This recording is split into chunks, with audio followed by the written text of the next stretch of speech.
Tersangka kasus ruda paksa yang sempat menggegerkan warga Maluku Tengah, susunya di Kecamatan Banda tinggal menunggu P21 dari Jaksa Penuntut Umum dalam kurung JPU, Kejaksaan Negeri Maluku Tengah. Itu tinggal nunggu P21 saja dari JPU, kata Kasat Reskrim Polres Maluku Tengah, Ibtu Galuh Febri Saputra kepada Tribunambon.com, Kamis 8 Juni 2023. Kata Kasat, berkas perkara yang menjerat MR, pegawai kontrak PLN Banda itu sudah masuk tahap 1 penyidikan dan telah diserahkan ke Kejaksaan Negeri Maluku Tengah sejak Senin awal pekan kemarin.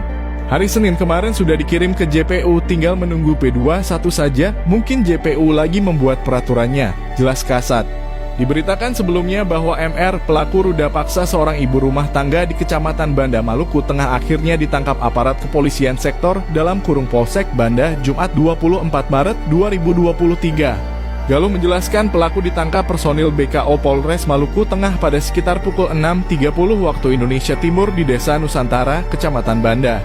Setelah ditangkap, pelaku langsung diamankan ke Mako Polsek untuk menghindari amuk warga. Pukul 06.30 waktu Indonesia Timur bertempat di RT 01 Desa Nusantara Kecamatan Banda telah ditemukan pelaku inisial MR alias Ahmad oleh anggota BKO Polres Maluku Tengah dan kemudian diamankan di Mako Polsek Banda. Selanjutnya pelaku akan dibawa langsung ke Polda Maluku di Ambon untuk pemeriksa selanjutnya. Diberitakan akibat perbuatan pelaku, korban meninggal setelah menjalani perawatan medis di fasilitas kesehatan setempat.